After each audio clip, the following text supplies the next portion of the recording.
Hey everyone, welcome to my channel. My name is Courtney. I am behind the scenes working on some all new fun projects for you guys. But before I bring those to you, I thought let's take a look at some of y'all's most favorite projects from last year. These were the ones that you guys really liked. And all of these things are made from supplies from Dollar Tree that you can easily find. Let's get crafting.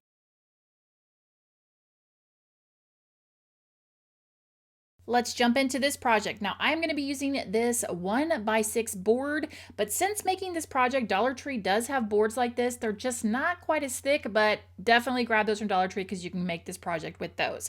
I'm going to start by giving this a nice coat of white paint. You definitely could leave it natural, or you could even stain it if you would like to. Next thing you want to do is grab some of the brown craft paper from Dollar Tree and measure out how wide you need to cut your paper. This is going to be the paper you're using for your grocery list. Now, you can either use this from Dollar Tree, or if you have the rolls, you could definitely use that as well. I happen to have one in my stash for years, so I am going to be using this one just because I need to use it up, and that's what inspired me to make this project in the first place. So with whether you use the roll or the craft paper, you're going to want to get a round dowel rod. You can pick those up from Dollar Tree, or you can pick up a longer one, whatever you have in your stash, and you want to measure it so that it is a little bit wider than your roll of paper.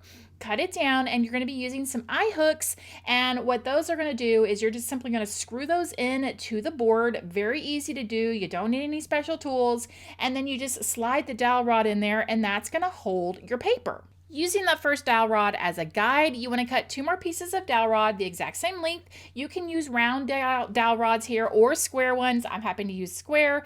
And then once you've cut those 2 extra pieces, you need to cut just 2 little tiny pieces for each one, so 4 little tiny pieces total. And what you're going to end up doing is just gluing those and essentially making them look like little handles so that it'll kind of stick off your board. And that way the paper can slide through and feed through that. I decided to paint my dowel rods black. And then I just jumped on my Cricut, made a quick decal to put at the top. You could, use stickers. You could even just use a paint pen if you wanted to. And at that point, you are ready to get this installed, put together, and then to hang it up, I'm just using the good old Velcro 3M hooks, or not hooks, but the picture hangers. And that works really well to hold this up. And now you've got yourself a great little grocery list.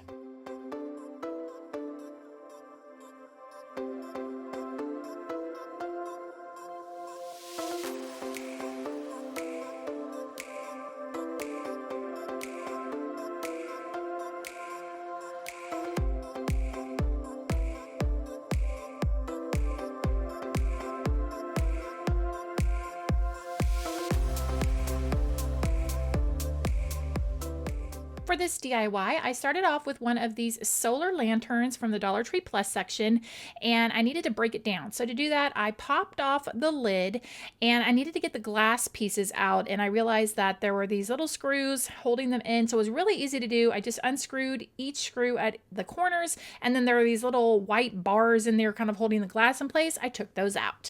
The sides of the lantern gave off lattice vibes, and so I knew I wanted to put transfers on the glass. I started with this sheet. This is the gold transfers. They're from Dollar Tree, and I thought, oh man, I wish I'd picked up 4 because they fit perfectly. I could have done 4 of these on all sides, and I bet that would have been gorgeous, but I didn't have enough of those, and I absolutely love Essential Stencils transfers, so I grabbed the ones that I had that were flowery and butterflies and all that good stuff. Opted to do the pink ones, so I applied those to the glass. I made sure my glass was super clean just by rubbing it down with a little bit of rubbing alcohol, and then I applied my transfers. And here is what we have once I've gotten those transfers applied. Now, of course, you know me, can't leave well enough alone. So I sat there and stared at it for a while. I was like, should I add some gold butterflies? And then I was like, Courtney, step away. So then it was just a matter of reassembling the lantern. Now, when you put the glass pieces back into this lantern, there are little kind of plastic slots to get them put into the lantern. So just make sure you do that. And then it's really easy just to snap those little pieces, screw them on to the corner, pop the lid on, set it out in the sun, let it get charged up, and then this is really pretty during the day, but it's also very pretty at night. So this is what it looks like during the daytime. Again, I just absolutely love the sides of this. The lattice vibe it gives off with the flowers, I think pairs really nicely.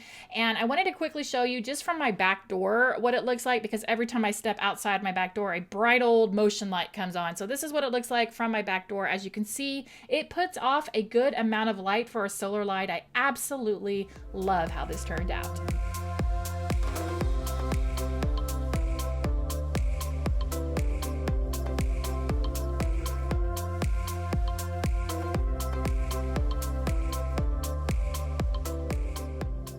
Pick up some wood trays for this next DIY. How many you pick up is up to you. I ultimately, in the end, decided to go with a 3x3 configuration. We're making a cute storage shelf that you could use for organization. You could also use it for fun seasonal decor and just decorate each one.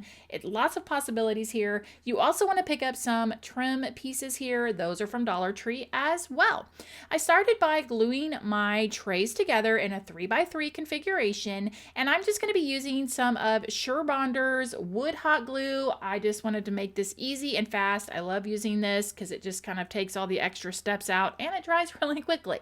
So I'm going to start by gluing my trays together and then just using some clamps just to give it that little extra help to make sure they secure properly. Once all my trays are attached together, I just take the trim pieces and measure out so I know where I need to trim those down to. And I took them out of the workshop, gave them a quick cut, and then I decided for my little storage display here that I wanted to stain it. So I'm just going to use some dark walnut stain and give it a good coat of stain on the trays along with the trim pieces.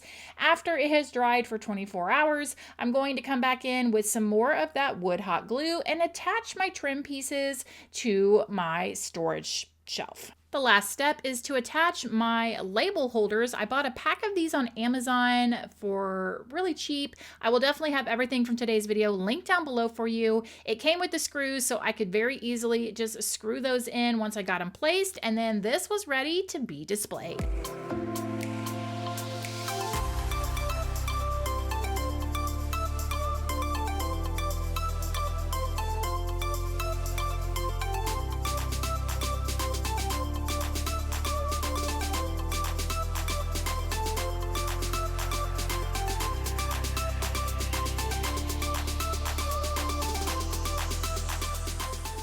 Tumbling tower blocks are usually always easy to find at Dollar Tree, and so we're going to make a cute lantern with some. You want to start by making the first side of your lantern, and for that you're going to need 24 tumbling tower blocks. So each side will have a total of 24, so 24 times 4, don't quote me, I think that's 96. I am not a math brain, I'm a creative brain, but that's about how many you'll need to make your sides of the lantern. Once you've made your 4 sides, I'm just using a shoe polish pen to get those sides nice and stained. You'll also want to grab some vellum paper that you can measure down, and we're going to attach this to each of the sides of the lantern. It will help the lantern just have this nice glow. You could use Shrinky Dink paper if you wanted a more clear look and be able to see into the lantern. Get those pieces of vellum attached, and then I just took some blocks, and it was just a matter of kind of constructing the 4 sides together. So I just used blocks to kind of get them glued together, along with a few tumbling tower blocks on the bottom just to help secure it. And then taking some push pins that I took outside and spray painted gold, I added those to the lantern, and I did decide that it needed a top. So for the top, I did the same process, but it only needed 17 tumbling tower blocks for the top, but I love how the lantern turned out.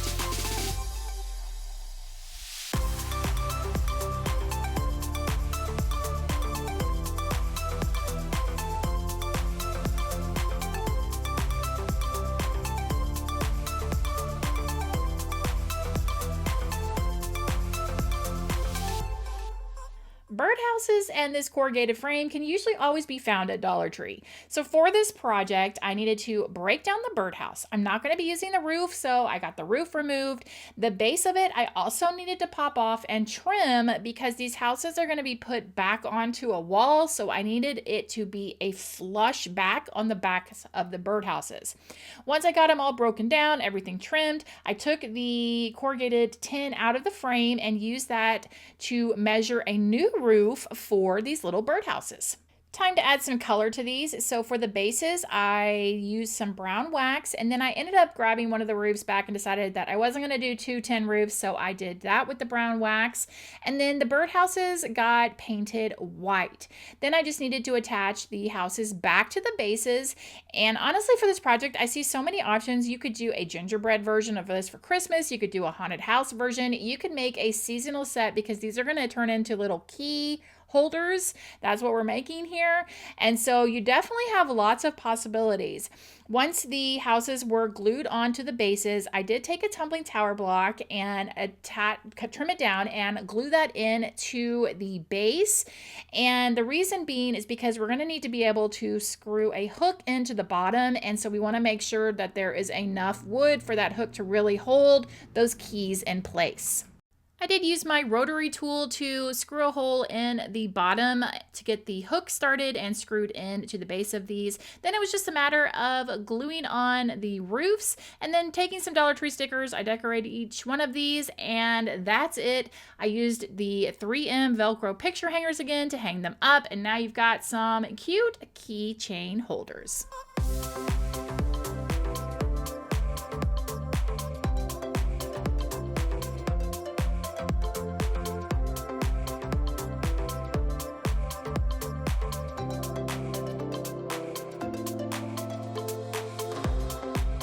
And this tumbling tower tray that I made is probably one of my favorite tumbling tower projects. You're going to want to start with some of the tumbling tower blocks. You're going to need 70 total, and I'm using some Star Bond. It's just an accelerator to make the glue act fast, and you want to pair these up in groups of 2. Once you get all of them paired up in groups of 2, you're ready to either paint them, leave them natural, or stain them like I did.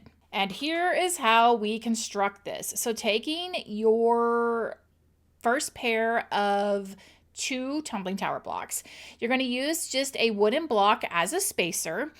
And each time you attach more tumbling tower blocks, because we want this to be a curved tray, when we attach that, we're going to lift it just a little bit. So starting with this first one, you're going to take your permanent glue and glue it on there, and you're going to lift it just a little bit to get that curve so that it looks just like this. Then do the next row using those blocks as spacers, and every time you glue a new one on, you just want to lift it just a little bit.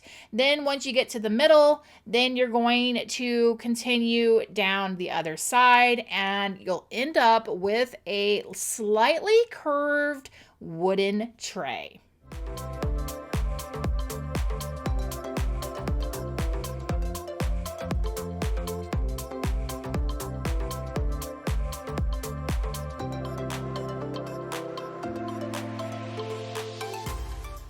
That's going to wrap up today's video. Let me know down below in the comments which one of these was your favorite so we can see which DIY is going to come out on top. Also, if you haven't joined my weekly newsletter, in tomorrow's weekly newsletter, there's going to be an exclusive giveaway for my Insider Creative Club members. You can sign up down below in the description box. And finally, let me know for the month of March, what has been your favorite movie to watch? My daughter's coming home from college. We love to watch movies, and I would love some movie suggestions. Thanks so much for watching. Here are some more videos you might enjoy, and I'll see you in the next one. Bye!